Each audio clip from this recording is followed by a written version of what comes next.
बात न कठिन है और न आसान है। चीज़ें कैसे काम करती है सब बस इसी विज्ञान का ज्ञान है। और अगर आप एक प्रॉफिटेबल ट्रेडर बनना चाहते हैं या फिर आप इस बिजनेस में और स्केल करना चाहते हैं तो आपको यहाँ पे विज्ञान समझने की जरूरत है। हाय, माय नेम इज गौरव और ये है मेरे वीक 132 का रिव्यू वीडियो। और यहाँ मैं आपके साथ शेयर करने वाला हूँ कि कैसा रहा मेरा वीक 132 पूरे FNO ट्रेडिंग का। और इसके साथ ही मैं आपको बता दूं कि यहाँ पर मैं अगस्त मंथ के पूरे अपने ट्रेडिंग का भी रिव्यू करूंगा, बिकॉज महीना खत्म हो चुका है और नया महीना चालू हुआ है। सिमिलरली मैं आपके साथ बात करने वाला हूँ कि मैंने इस वीक अपने टेबल्स में क्या चेंजेस लाए, क्योंकि मंथ कंप्लीट हुआ था तो मैंने क्या क्या एनालिसिस करा। दूसरी चीज़, एक मेरा सिस्टम है जिसको मैं निफ्टी गट कहता हूँ। अगर आप में से कोई हमारी कम्युनिटी से ऑलरेडी है तो आपको उसके बारे में पता होगा, और अगर आप नहीं हैं तो गट क्या है आप एक गूगल कर सकते हैं, सिंपल सा। उस पर मेरा 1 साल कंप्लीट हुआ है, हम लोग उसके एनालिसिस के ऊपर बात करेंगे। हम लोग एक पाइस नाम का एक सिस्टम है उसके बारे में बात करेंगे। It's PIES। और एक अच्छे ट्रेडर अगर आप बनना चाहते हैं तो आपके लिए पाइस कितना इंपॉर्टेंट है ये आपके लिए जानना बहुत ज़रूरी है। इसके लिए भी मैंने 3 दिन का एक वर्कशॉप किया था वसुधारा के साथ।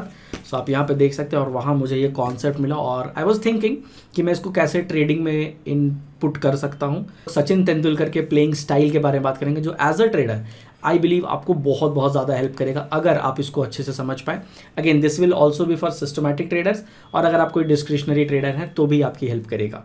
और जो लास्ट में है, मैं आपके लिए एक सरप्राइज़ लेके आया हूँ, क्योंकि मुझे कई लोगों ने कहा था कि आप जो भी यहाँ पे शेयर करते हैं उसका कहीं हमें स्क्रीनशॉट या फिर कहीं कंडेंस्ड फॉर्म में कुछ मिल सकता है क्या, तो वो भी आपके लिए एक गिफ्ट हमारे पास अवेलेबल है। तो लास्ट तक बने रहिएगा, और हाँ, कमेंट करना मत भूलिएगा। अगर आप हमारे इस चैनल पे पहली बार आए हैं तो आपका लाइक और सब्सक्राइब बटन मुझे बहुत मोटिवेट करता है। जब आप कमेंट करते हो तो मुझे सही में लगता है कि मैं किसी की हेल्प कर पा रहा हूँ।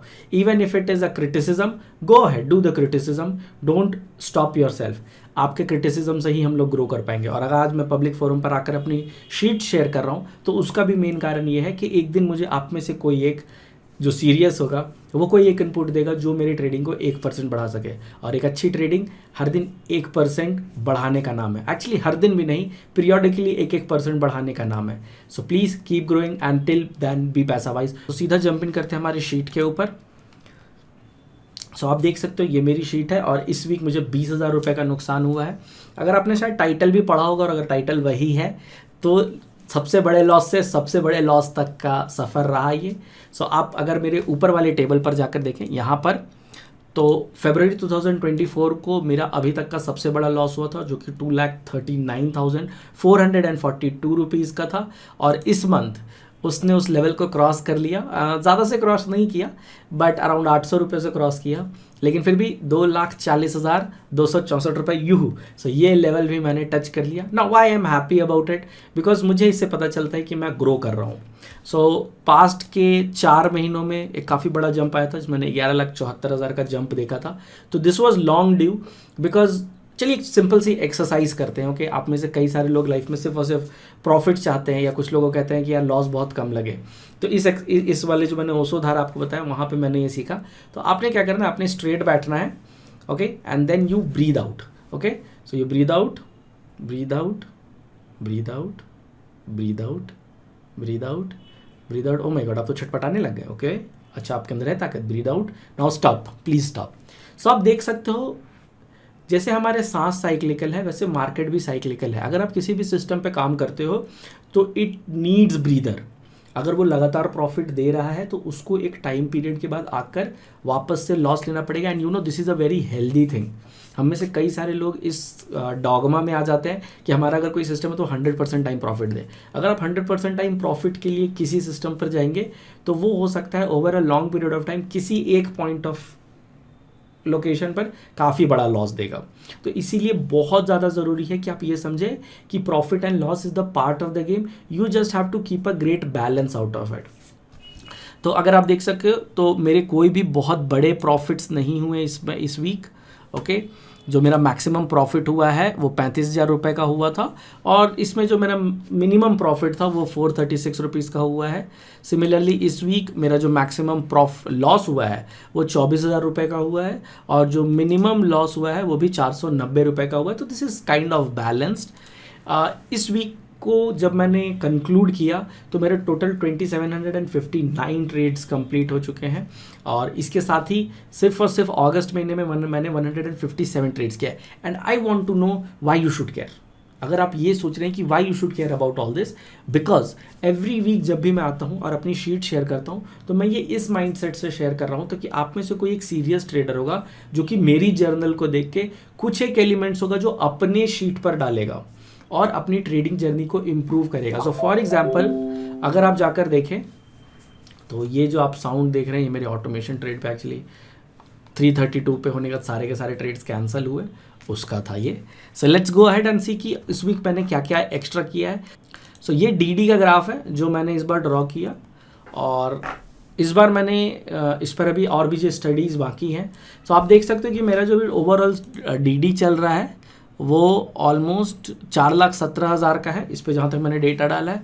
बट ये 20 लाख के कैपिटल डालने का जब यहाँ पर आ चुका है तब ये बढ़ा है। तो जैसे जैसे मैं ग्रो करता गया हूँ वैसे वैसे मेरे लॉट्स बढ़े हैं, और लॉट्स के हिसाब से मेरे डीडी बढ़े हैं। तो कई लोगों का सवाल था कि डीडी इतना बड़ा है 4 लाख रुपए का, क्योंकि सिर्फ और सिर्फ अगस्त के महीने में ही अगर आप देखेंगे तो मेरा जो मैक्सिमम ड्रॉडाउन लगा है इस पूरे महीने में वो एक पॉइंट पे लगा है, जिसपे मुझे 4,29,000 तक का लॉस हुआ है। मतलब ओवरऑल मेरे पीक से मैं इतने पे हूँ।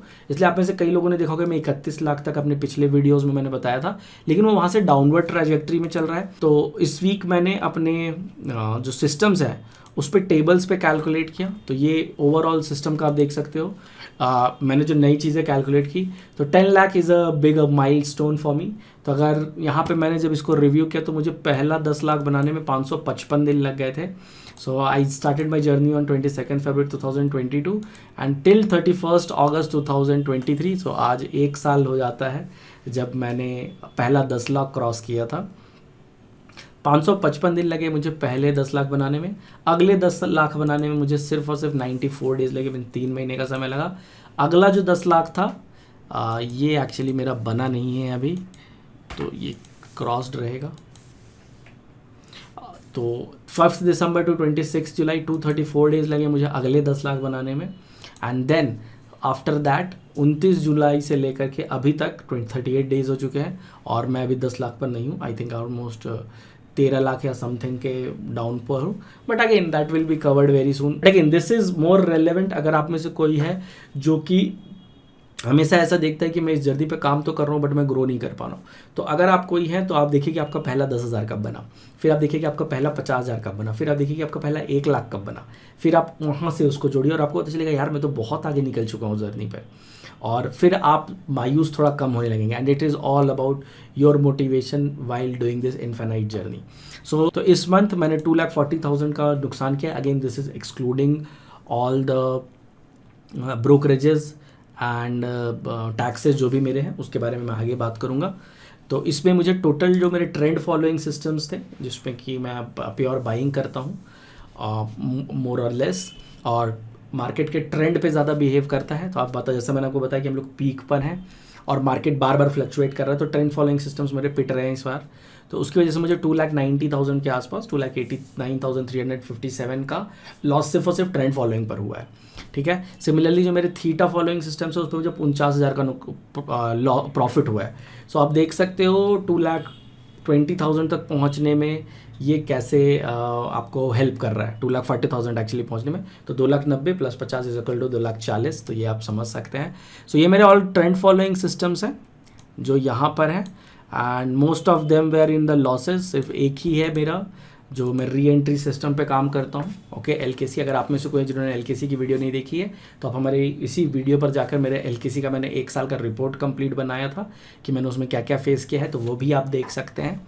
सो उसके अलावा मुझे सब पे लॉस लगा है ऑलमोस्ट, एंड मैं लॉस बहुत ज़्यादा नहीं मानूंगा बिकॉज सब पे मेरे जो स्ट्रैटेजीज की क्वांटिटी है उसके हिसाब से आई बिलीव मैंने जितना डिप्लॉय किया है it's not even more than 8 to 10% of in on each of them. So I think it is very much bearable. Similarly मैं जो थीटा सिस्टम्स पे काम करता हूँ which relies mostly on decay of prices, तो वो ये कुछ सिस्टम्स हैं, एंड इस पर आप देख सकते हैं कि 3 सिस्टम्स जो है वो लॉस पे रहे हैं। Now hedge is a different system जिसपे कि मैं सिर्फ और सिर्फ मार्जिन बेनिफिट के लिए खरीदता हूँ। तो आप इसको ऐसे सोच सकते हैं कि there is core system, then there is connector system and then there is collaborator system, जो कोलैबोरेट करता है या सपोर्ट करता है। तो core, satellite and then sub satellite. तो मेरा जो कोर है, क्योंकि मैं एक ऑप्शंस ट्रेडर हूँ, तो मेरा जो कोर है, जो आफ्टर मैं अपने मेंटर से इंस्पायर होने के बाद कर रहा हूँ, वो मेरा बाइंग सिस्टम है। लेकिन बाइंग सिस्टम के साथ सीन ये है कि वो बहुत ज़्यादा ही कम आपको विन रेशियो देता है। तो अगर आप कोई हैं जो अपने पूरे बिजनेस को बहुत लेस विन रेशियो के सिस्टम पे रखेंगे तो सस्टेन कर पाना बहुत मुश्किल है। तो मेरा जो कोर है वो बाइंग सिस्टम है and this is a very big inspiration guys. अगर आप कोई नोट्स नहीं ले रहे तो आप इसका नोट्स लो। ये मेरे आज सुबह जो मेंटर ने बताया तो मैंने इसको फिगर आउट किया। और अगेन आपका कोर कुछ भी हो सकता है, ठीक है, इस पत्थर पे लिखी लकीर नहीं है, आपका कोर कुछ भी हो सकता है। पर आप देखिए कि आपके पास क्या कोर सिस्टम्स है।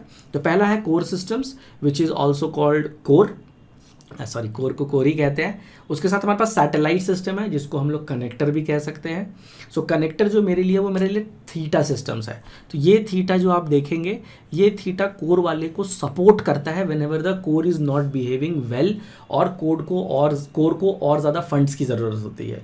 तो मेरे जो कनेक्टर सिस्टम्स है उससे मेरा बहुत ज़्यादा एक्सपेक्टेशंस नहीं रहता है, लेकिन वो इतना खर्चा निकाल दे कि वो सीधा साधा चल ले। तो आप देख सकते हैं ये कैसे मैनेज हुआ है। ओके, और फंड इन्वेस्टमेंट के हिसाब से भी अगर देखेंगे तो मेरे कोर पे मैंने बहुत कम फंड इन्वेस्ट किया है, बिकॉज मुझे पता है कि कोर में जो है विन रेशियो और रिस्क टू रिवॉर्ड रेशियो बहुत ज़्यादा है। तो अगर आप में से कोई इंटरेस्टेड हो तो प्लीज़ इसके बारे में और जानना हो तो प्लीज़ टाइप कीजिएगा। मैं आगे चल के इसके ऊपर भी एक ज़रूर वीडियो बनाऊंगा, but again that depends on कि आप कमेंट क्या करते हैं। तो कोर हो गया, सैटेलाइट हो गया which is also a connector and then collaborator which is a supporter kind of thing. तो ये जो मेरा थीटा सिस्टम, ये जो मेरा हेज सिस्टम है, ये मेरे थीटा सिस्टम को सपोर्ट करता है इन द सेंस कि अगर कभी मार्जिन बहुत आगे पीछे जाए तो उसको मैं कंट्रोल करता हूँ। तो पिछले वीक मेरे ग्रुप के सर हैं, आशीष नाम है उनका, आशीष पंडित, उन्होंने आइडिया दिया था कि हमारा हेज का कॉस्ट बहुत ऊपर भाग रहा है। और वापस जाके मैंने भी अपनी शीट पर रिफ्लेक्ट किया और मैंने देखा कि यार 11.5% टाइम ही ओनली मैं इसमें जीत रहा हूँ। एंड ऑन एवरेज अगर आप देखें जब से मैं इसको कर रहा हूँ, सो ऑलमोस्ट 26 महीने हो चुके हैं, ऑलमोस्ट 6,661 रुपीज़ मैं सिर्फ और सिर्फ हेज पे कर रहा हूँ। एंड वरियसम बात ये है कि इस ईयर में अगर मैं लास्ट कुछ को देखूँ, मीन्स लास्ट 7 महीनों से देखूँ, तो मेरा जो एवरेज आ रहा था वो 20,000 रुपये के आसपास आ रहा था। And this is a costly thing. तो आप देख सकते हो 1,40,000 में जो टोटल जो लॉस हुआ है इस पर, that is 1,70,000। Let me make it little bigger. So मुझे जो इस पर टोटल प्रॉफिट हुआ, लॉस हुआ है गाइस 1,73,000 हुआ है। And majority of it is only coming from last 5 month, means with 1,08,000 का लॉस हुआ है। तो मैंने कहा कि why not make an approach towards reducing it. So आप जब इस तरीके से शीट बनाते हो तो आपको बेनिफिट क्या होता है कि आपको समझ आता है कि which are the areas where it is leaking and I need to fix it. As a trader आपको हमेशा ये फोकस करना है कि what are the things which are working for me, you stack on it. What are the things which is not working on it? How can I de-stack or I can reduce my exposure? क्योंकि जैसे जैसे आप अपना exposure कम करते जाएंगे वैसे वैसे आप उस जो स्लिपेजेस आ रही हैं, जो आपका अननेसेसिटी कॉस्ट जा रहा है, वो सब बैलेंस आउट हो जाएगा। अगर आप एक ट्रेडर है तो आपको इस माइंडसेट के साथ सोचना चाहिए। तो ये शीट जब मैंने बनाई तो मुझे ये ध्यान आया। अगेन इसमें सारे सिस्टम्स हैं जो मैं 2022 से कर रहा हूँ। ओके, यहाँ पर एक रूल है, अगर मेरा विनिंग परसेंटेज ज़्यादा है तो ये ग्रीन कलर का बॉक्स होगा। ओके, एंड उस पर रेड में लिखा हुआ होगा कि मेरे स्टॉप लॉस कितना, मतलब मेरे लॉस परसेंटेज कितने हैं। तो इस पर आप देखो I am losing 30% for overall sheet. And अगर आप मेरे टोटल थीटा सिस्टम्स पर देखेंगे, ट्रेंड सिस्टम्स पर देखेंगे तो 32% time I am losing, which means almost 68% time I am winning. Okay, so this data is, I am not will not से it's skewed, because हमारे पास डाटा सेट काफ़ी बड़ा है, ऑलमोस्ट 25 महीनों का डाटा सेट है। जो हमारे थीटा सिस्टम्स है उस पर ऑलमोस्ट काफ़ी ज़्यादा अच्छा परसेंटेज है, विच इज़ अराउंड 78% का it's a winning ratio and 22% का मेरा losing ratio, but again it's in green. फिनल केसी मैंने एक सिस्टम चालू किया, तो इस तरीके से मैंने निकाला है ताकि मुझे पता हो कि which are the systems where I need to put in more money. So one of the strategy का वेरिएंट जो है वहाँ पर अगर आप देखेंगे तो although I am winning 56% of that 44% of the time and 56% of the time I am losing, but I am still in loss. And here I am losing 77% of the time and it is making me a larger loss.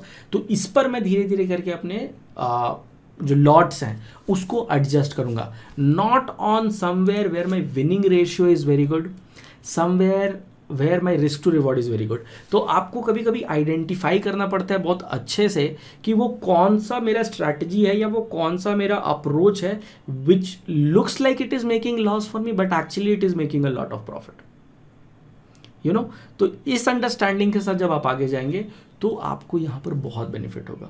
Left right and centre आप अंधों की तरह आगे नहीं बढ़ सकते, आपको बहुत ज़्यादा सिस्टमेटिक अप्रोच रखना पड़ेगा और ये डेटा आपको बहुत हेल्प करेगा। सो ये तो हुआ मेरे डाटा के हिसाब से। अगर आप कोई हैं जो सीरियस हैं अपना डाटा बनाने के लिए तो please type IMS in the comment box, I am serious, because जब आप वो लिखेंगे तो आप अगले वीक जाएंगे और इंस्पायर होकर अपनी शीट बनाएंगे। और अगर आप हमारी कोई कम्युनिटी से हैं तो मैं जानना चाहूँगा कि आप अगर इसको अप्लाई कर रहे हैं तो how is it fruiting for you, कैसा रिजल्ट्स ये आपको दे रहा है। मैंने आपको बताया था कि it is excluding the expenses, तो एक्सपेंस को मैं एक अलग जर्नल में रखता हूँ which is monthly trading journal. और यहाँ पर मैंने आपको कहा 2,40,000 का मेरा डेटा पे प्रॉफिट है, डेटा पे लॉस है, लेकिन उसको ऑटोमेट करने पे मैंने 2700 खर्च करा है। ज़ेरोधा पे मैंने ब्रोकरेजेस पे किया है 5,000 के आसपास। Finvasia is a free broker जिस पे मैं काम करता हूँ, तो वहाँ मुझे ब्रोकरेज नहीं लगा है, लेकिन उस पर ट्रांजैक्शन कॉस्ट लगा है। तो अगर आप कुल मिला के देखें तो सिर्फ और सिर्फ इन पे मैंने 20,000 रुपये ट्रांजैक्शन कॉस्ट दिया है। तो 2,40,000 तो गए ही, साथ में 20,000 रुपये मेरे ट्रांजैक्शन में भी गए। और आप इसको अवॉइड नहीं कर सकते, आप ये नहीं कह सकते मुझे ये नहीं देना है। This is cost of business, और cost of business is a compulsory element of your business. आप जब उसको देते हैं तभी आप अच्छे से बिजनेस कर पाते हैं। और इसके एक बेनिफिट और है, अगर आप इसको सही तरीके से देखें तो गाइज ये आपका एक एंट्री बैरियर काम करता है ताकि बहुत सारे लोग इस बिज़नेस में ना आ जाए। कोई भी बिज़नेस को करने के लिए एंट्री बैरियर बहुत इंपॉर्टेंट होता है, बिकॉज वो उस बिज़नेस को ल्यूक्रेटिव बनाता है। अगर every now and then Tom Dick and Harry आके ये करने लग जाएंगे तो उसकी वजह से काफ़ी सारे प्रॉब्लम्स आने लगेंगे। तो ये वाली चीज़ें हैं जो होती हैं। मैं आपको एक एग्जांपल देता हूँ। आपने आइसबर्ग देखा है, राइट? आइसबर्ग पे आप बताओ, जो आइस होती है उसको जब आप पानी पर देखते हो तैरते हुए, या फिर अपने घर पे बर्फ़ भी ले सकते हो ग्लास में और उसको बर्फ़ डाल देना पानी के अंदर, और देखना आपको जो ऊपर का हिस्सा दिखेगा that is just 10% of the overall thing, जो कि नीचे है टोटल 90% नीचे, 10% ऊपर। तो these cost of business is something जो लोगों को पता ही नहीं रहता। Most of the people think कि मेरा जो फ्री ब्रोकरेज पर अगर फ्री ब्रोकर्स के साथ काम कर रहा हूँ तो मैं ट्रेडिंग में कितनी बार भी ले सकता हूँ, खरीद सकता हूँ, बेच सकता हूँ, मुझे कोई फर्क नहीं पड़ेगा। गाइज आपका ब्रोकरेज वाला पार्ट आएगा, आपका ब्रोकरेज वाला पार्ट ना है, ट्रांजैक्शन कॉस्ट आएंगे। और अगर आप कोई है जो कि अगर ओवर ट्रेडिंग कर रहे हैं तो ये वाला पार्ट आपको सबसे ज़्यादा परेशान करेगा। सिमिलरली एक तरीके से समझिए कि आप एक तालाब में देखते हैं एक छोटा सा मुंडी तैर के इधर की तरफ जा रहा है, वो सांप है। तो पानी के अंदर भी जैसे सांप का सर से बाहर निकला रहता है, पूरी बॉडी उसकी पानी के अंदर रहती है एंड यू कैन नॉट जज कि क्या साइज़ है। सो मैं आपसे रिक्वेस्ट करूंगा कि प्लीज़ जाइए और देखिए इस फाइनेंशियल ईयर में आपने कितना एक्सपेंसेस पे किया है, क्या ब्रोकरेजेस पे किया है, क्या एक्सपेंसेस पे किया है, ओके। एंड टोटल ओवरऑल आपके लॉसेज में वो कितना बड़ा हिस्सा रखता है, okay. And based on that I decide कि यार मेरे लिए एक अच्छा बिजनेस है नहीं है। सो फॉर एग्जांपल अगर आप देखें, मैंने अप्रैल में 5,32,000 का प्रॉफिट किया था और सिर्फ ब्रोकरेज जो मैंने दिया था वो 20,000 के आसपास दिया था, तो ऑलमोस्ट 25x के आसपास था। तो ओवरऑल मैं ईयर में देखता हूँ और ये डेटा मैं आगे चल के निकालता भी हूँ ताकि मुझे पता चले कि कैसा डेटा है। अगर आप कोई हैं जो आप नहीं निकाल रहे हैं तो प्लीज़ जाइए और करिए, और आप जो भी उससे लर्निंग लेके आएंगे प्लीज़ इस वीडियो पे वापस आइएगा और कमेंट कीजिएगा कि उस आइडिया को पता करने के बाद आपको कैसा लगा। वीडियो लंबी हो रही है तो मैं जल्दी जल्दी कंप्लीट करूँगा सो दैट हमें कई सारे टॉपिक्स कंप्लीट करने हैं। तो ये मैंने पता लगाया एंड इस तरीके से मैं कैलकुलेट करता हूँ। उसके बाद हम लोग चलते हैं निफ्टी गट पर। तो आप में से कई सारे लोग होंगे जिन्हें लगता होगा कि अगर हम लोग सेलिंग कर रहे हैं तो ये बम है एंड सेलिंग ऑलवेज प्रॉफिट देता है। नहीं गाइज, सो ये मेरा एक सिस्टम है, हम लोग इसको निफ्टी गट कहते हैं। गट का सिंपल सा मतलब होता है कि आप एक लेवल पे एटीएम पे एक सर्टेन इक्वी डिस्टेंस पर कॉल पुट खरीदते हैं और बेचते हैं। लेकिन यहाँ पे ये चीज़ करते हैं, ये स्ट्रैंगल्स ऐसे अलग होता है कि अगर आप इक्वी डिस्टेंस पे ओटीएम पे अगर कॉल पुट खरीद रहे हैं तो वो एक स्ट्रैंगल बन जाता है। लेकिन अगर आईटीएम पे खरीदते हैं, बिल्कुल इसको उलट कर देते हैं, तो गाइज ये बन जाता है आपका गट। अगर आप पहली बार गट और स्ट्रैंगल को समझ रहे हैं तो please type gut and strangle, you can go ahead and read about it. तो लास्ट ईयर 7 सितंबर को गाइज मैंने चालू किया था, तो अगले वीक मेरा ये 1 साल कंप्लीट हो जाएगा, इसका ऑलमोस्ट कंप्लीट हो चुका है। अगले साल से ये एक नए साइकिल में आ जाएगा। तो आप यहाँ देख सकते हो only 25% time I am winning. जब मैंने इसको बैक टेस्ट किया था the results were awesome, I was winning around 50%, 50-60% के आसपास था। But things have changed. But they have changed for the good, क्योंकि कोई भी सिस्टम हमेशा परफॉर्म नहीं करता, तो मैं इस पर ये मान के चल रहा हूँ and this is giving me an idea how to scale up. और अगेन अगर आप इसमें टोटल देखें तो पॉइंट वाइज मुझे सिर्फ और सिर्फ 7.8% का लॉस हुआ है। हम में से कई सारे लोग, even me including, futures and options में काम करते थे और within a week, within 15 days हमारा कैपिटल खत्म हो जाता था। तो यहाँ मेरे ओवरऑल कैपिटल पे सिर्फ और सिर्फ 7% का डेंट पड़ा है, whatever I have deployed. So I think it's a win win. इसके ऊपर मैं एक और डिटेल्ड वीडियो बनाने की कोशिश करूंगा। If you are interested in learning about that, please type Nifty gut in the comment box. If I get enough comment on Nifty gut, I'll surely make a video about it. You will also understand कि जब कोई system काम न करे तो उसको कैसे phase out किया जाता है। इसके साथ ही अब हम लोग चलते हैं और थोड़े साइकोलॉजी के ऊपर बात करते हैं, माइंडसेट के ऊपर बात करते हैं, which is called pies. Pies आपने खाया होगा, जो चॉकलेट पाई, बैनोफी पाई, इस टाइप का पाई होता है। So for that I want you to write PIES in your notebook. अगर आप एक अच्छे ट्रेडर बनना चाहते हो तो आपको करना पड़ेगा। सो जब मैं ध्यान गीता में गया था, विच इज़ ओशोधारा की एक प्रोग्राम है 3 दिन का, और मैं आप सभी को इनकरेज करूंगा कि प्लीज़ उसको अटेंड कीजिए, ताकि सिर्फ आप अपने एक्सटर्नल एरिया में खुश ना रहें, एक्सटर्नल एरिया में चीज़ें इकट्ठे ना करें मटेरियल वर्ल्ड में, बल्कि आपका जो स्पिरिचुअल वर्ल्ड है उसमें भी आप आगे बढ़ सकें। 3 दिन बहुत एक्सटेंसिव था, मैंने काफ़ी सारे पॉइंट सीखे और मैंने देखा कि कैसे मैं अपने ट्रेडर फ्रेंड्स की हेल्प कर सकता हूँ साइकोलॉजी के ऊपर समझने के लिए।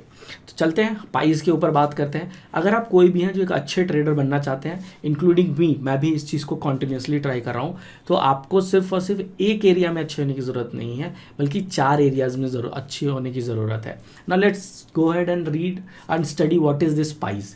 पाइज में जो आपका P है guys, that stands for physical quotient, that stands for physical quotient. अगर आप कोई हैं जो फिजिकली अपना ख्याल नहीं रखते, फिट एंड हेल्दी नहीं है, तो आप ट्रेडिंग नहीं कर पाइएगा। ट्रेडिंग पे आपको कभी कभी पढ़ने के लिए, स्टडी करने के लिए 12-12, 14-14 घंटे भी बैठना पड़ सकता है। तो फिजिकली आपको पता होना चाहिए कि कितना इंपॉर्टेंट है। अगर आप में से कोई है जो फ़ोन लेता है और दिन भर फ़ोन पर ऐसे ऐसे ट्रेडिंग करता रहता है, then physically it is not good. You have to understand कि ये एक बिजनेस है और इस बिजनेस को करने का तरीका है, और फिजिकली आपको स्ट्रांग होना पड़ेगा। So that is for physical quotient. Now the second one is I is called for intelligence quotient. जो लोग बोलते थे ना उसका IQ बहुत तेज़ है, IQ उन लोगों के हिसाब से तेज़ है कि दे कैन अंडरस्टैंड और they can make out of numbers कि अच्छा ये यहाँ चल रहा है तो ये पैटर्न बन रहा है, ये यहाँ चल रहा है तो वो पैटर्न बन रहा है। And this is something which is very important if you want to become a good trader. कई सारे लोग सोचते हैं कि एक बढ़िया ट्रेडर बनने के लिए अगर वो सिर्फ और सिर्फ एग्जीक्यूशन सही से कर पाएंगे तो उनका काम हो जाएगा। नहीं, आपको नए सिस्टम्स, नई स्ट्रैटेजीज बनाने के लिए इंटेलिजेंट होने की ज़रूरत है। And again this is a learnable skill, तो आप इंटेलिजेंट बन सकते हैं। सो इस पर भी मैं आपको एक एग्जाम्पल देना चाहूँगा। मान लीजिए कि आप एक लोहे के टुकड़े हैं, आपके पास ना अपनी कोई हीट है और ना कोई अपनी आग है। Do you agree? But let's make you now let's get you आग and heat. How? I'll take you and I'll put you to the furnace। Furnace पे 10 मिनट रख दिया, वापस मैंने आपको बाहर निकाला, अब आपके पास आपकी लाइट भी है और आपकी आग भी है। Same way, if you think you are someone who doesn't have any talent, who doesn't have your intelligence IQ, मेरे पास भी नहीं थी, तो you go to mentors, you go to people who have fire in them, sit with them, learn with them. ऐसे videos आप देख सकते हैं and then go back to your own systems and study them. That way आपके अंदर आपकी आग भी होगी और आपकी लाइट भी होगी। If you like this example, please write love furnace. Okay, you love the furnace example. So इसी तरीके से आपका इंटेलिजेंस क्वोशेंट हो गया, फिजिकल क्वोशेंट हो गया। तीसरी चीज़ जो है, जो मुझे लगता है सबसे ज़्यादा इंपॉर्टेंट है, उसमें से गाइज ये है कि इमोशनल क्वोशेंट। इमोशनल क्वोशेंट का सीधा सीधा मतलब होता है emotionally how balanced are you. कहीं ऐसा तो नहीं है कि आप टारगेट लेके आते हैं कि मुझे 2000 का प्रॉफिट करना है और जैसे ही 1500, 1600, 1800 पहुंचता है, आप सोचते हैं यार 2000 तो आसानी से बन जाएगा, एक काम करता हूँ 3000 रख लेता हूँ टारगेट। 2500, 2600 पहुंचता है, आप सोचते हैं काम करता हूँ 5000 बना के जाऊँगा। 4500 जाते हैं, आप बोलते हैं यार लगता है लकी डे है, एक काम करता हूँ नहीं निकलता हूँ, 10,000 पहुँचेगा तब निकलूंगा, कल का लॉस था वो भी कवर हो जाएगा। और वो 4500-4600 पहुँचता है और वहाँ से वापस जाके 7000 का नुकसान दे देते हैं आपको। अच्छा खासा आप प्रॉफिट में थे लेकिन हम नुकसान में चले गए। इमोशनल क्वोशेंट का मतलब ये होता है कि आपने जो रूल सेट किया और आप जो अभी रूल फॉलो कर रहे हैं, और आपने जो कहा मैं करूँगा, आपने जो सोचा, आपने जो कहा और आपने जो करा, ये तीनों अलाइंड होने चाहिए। जब आप इस तरीके से काम करते हैं तो गाइस आपका इमोशनल क्वोशेंट स्ट्रांग होता है। इमोशनल क्वेश्चन को स्ट्रॉन्ग करने के और भी तरीके हैं। आप अचानक से हड़बड़ाते नहीं हैं, आप पैनिक नहीं करते हैं, आपको पता होता है कि जो भी मैं नंबर्स देख रहा हूँ, जो भी ये ड्रामा चल रहा है, this is just number game, drama है, मुझे इस पर इमोशनली हावी नहीं होने देना है खुद पर। ऐसा ना हो कि शाम को 3:30 बजे आपके परिवार वाले आपकी शक्ल देख के बता दे कि आज मार्केट का क्या हाल रहा था। तो ये इमोशनल क्वेश्चन से आता है। आज वीडियो थोड़ी लंबी हो रही है guys, I am sorry, but I believe I am giving you very a lot of VPS, value per second. If yes, please type VPS in the comment box. So now let's go ahead and study about कि हमने P पढ़ लिया, E पढ़ लिया, I पढ़ लिया, E पढ़ लिया, what is S? तो P था फिजिकल क्वोशेंट, I था इंटेलिजेंस क्वोशेंट, E था emotional quotient and S is spiritual quotient. Now what has happened, आप अगर मेरी शीट पर जाकर देखेंगे तो जस्ट बिफोर अगस्त, अप्रैल से मैंने चालू किया था गाइज, एंड लगभग 12.25 लाख रुपए मैंने सिर्फ और सिर्फ 4 महीने बना लिए थे। अगर आप एवरेज जाकर देखेंगे तो विच वॉज 3 lakhs क्लॉक कर रहा था मैं। अगेन आप अगर इस पर हटा भी देते हैं जो मेरे एक्सपेंसेस हैं और ये सब भी, तब भी यहाँ पर अगर आप देखेंगे तो 10,76,000, इसमें 2.5 लाख से ऊपर में महीना बना रहा था कंटिन्यूसली फॉर 4 months एवरेज अगर आप देखेंगे तो। एंड मुझे पता था कि ये महीना आएगा जिसमें मुझे 2.5 लाख का नुकसान होगा, और अगर आप इस महीने को ले भी लेते हैं, ठीक है, तब भी I am making anywhere between 1 lakh, 1.5 lakh, 1.6 lakh rupees a month. यहाँ पर टैक्सेस लगेंगे, वो लगेंगे, मुझे पता है, लेकिन somewhere in my heart I started feeling कि मुझे अब अर्ज हो रही है कि ये मेरे साथ रेगुलर होता रहे। मेरे को अर्ज हो रही थी कि can I put in more money, can I pitch in people कि आप मेरे साथ फंडिंग करो और ये करो and let's make more money and all.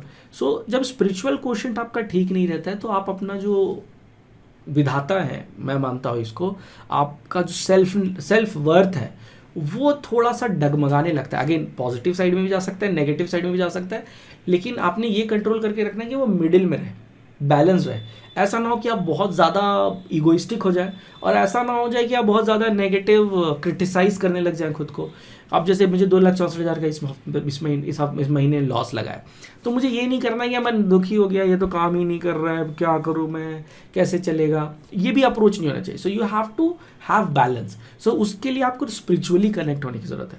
तो ये प्रोग्राम हुआ था 3 दिन का, जिसको मैंने अटेंड किया, एंड बिल्कुल धर्म बायस्ड नहीं था, ये बिल्कुल न्यूट्रल था। उस हिसाब से सारे धर्मों के बारे में हमें बताया गया, और बताया गया कि कैसे अपने आप को समझना ज़रूरी है। तो स्पिरिचुअल क्वोशेंट समथिंग जो कि आज अभी बहुत सालों से है, लेकिन अब उस पर ज़्यादा फोकस किया जा रहा है। तो एज अ ट्रेडर आपको इस पर ध्यान देना चाहिए। आप भगवान मानते हैं, किसी हायर पावर को मानते हैं, नहीं मानते हैं, चलेगा, आप हैं ये तो आप मानते हैं, आप सांस ले रहे हैं, आप जिंदा हैं ये तो आप मानते हैं, तो उसका देखभाल करना भी आपकी जिम्मेदारी है।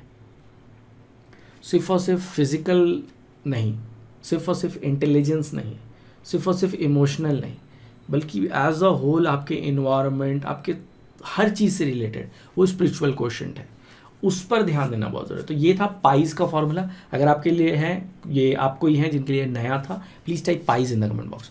लास्ट के 2 चीज़ के ऊपर हम लोग जो बात करेंगे गाइज, वो हम लोग बात करेंगे सचिन तेंदुलकर इफेक्ट के बारे में। सचिन तेंदुलकर का प्लेइंग स्टाइल जो है, जैसे मैंने आपको कहा था, अगर आप ट्रेडर हैं, चाहे आप सिस्टमैटिक ट्रेडर हों या फिर आप डिस्क्रिशनरी ट्रेडर हों, ये पूरा का पूरा अप्रोच आपको बहुत हेल्प करेगा।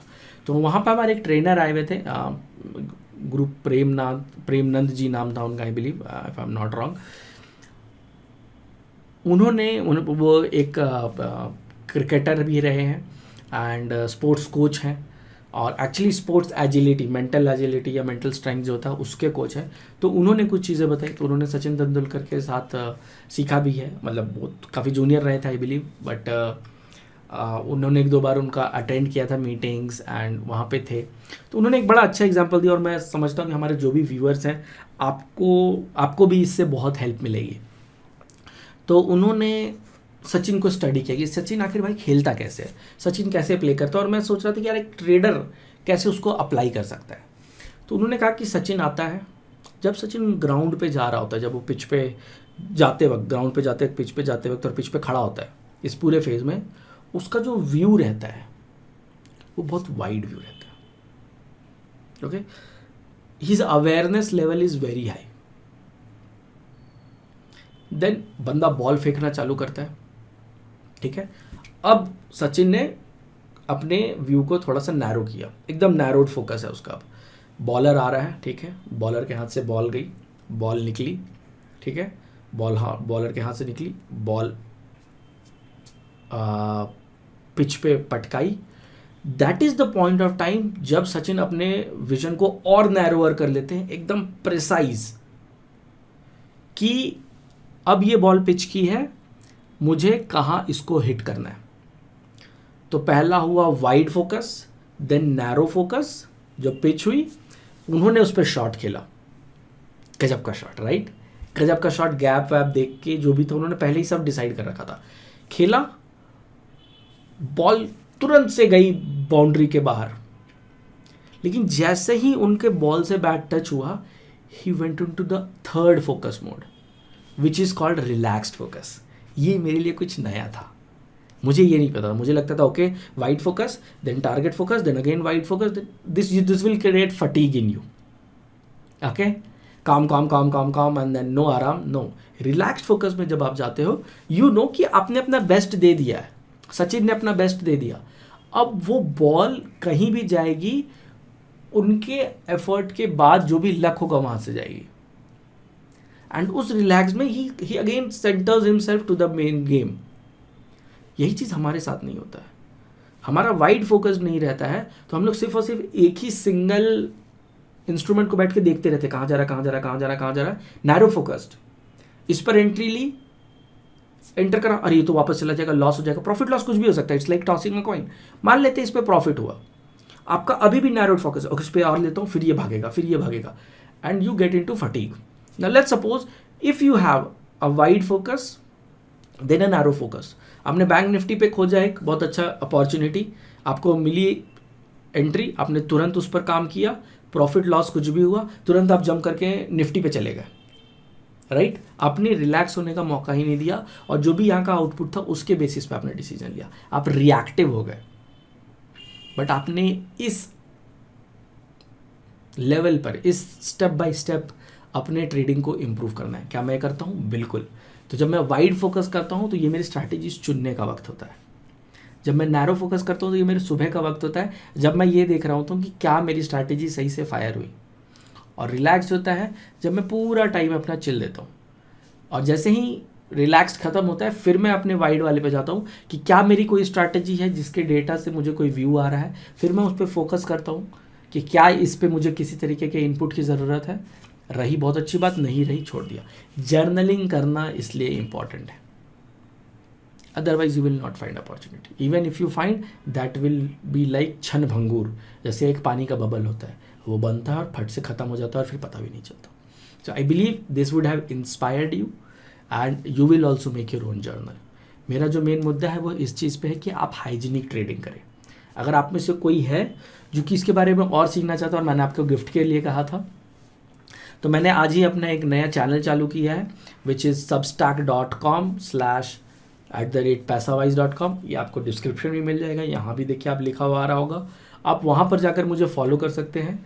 वहाँ पे मैं आगे चल के और भी तरह के कंटेंट बना के आपके साथ शेयर करूँगा, सो दैट आप यहाँ आने से पहले भी बहुत वीडियोस देख चुके हो और यहाँ से जाने के बाद भी बहुत वीडियोस देखोगे। मेरा ऐसा एक्सपेक्टेशन है। Don't waste your time on spreading your learning time, concentrated way में कुछ कीजिए, इम्प्लीमेंट कीजिए, और फिर उससे जो रिजल्ट आया उस पर रिफ्लेक्ट कीजिए। बढ़िया लगता है, बहुत अच्छी बात, नहीं तो फिर दूसरी चीज़ों पे जंप कीजिए। कहीं ऐसा ना हो जाए कि आप यूट्यूब वीडियो जंकी बन जाए। सो ये मेरा पूरा का पूरा एनालिसिस वीडियो था वीक 132 का, और इस पर मैं, अगर आप चाहते हैं कि मैं इसके स्क्रीनशॉट शेयर करूँ तो आपको सबस्टैक पे मिल जाएगा। अगर आपका कोई भी क्वेश्चन हो प्लीज़ आप कमेंट्स में ज़रूर पूछिएगा। थोड़ा वीडियो लंबा हो गया, but I believe I would have given a lot of value to you. With that, thank you very much for your time. Till then, see you, bye bye, and be Paisawise.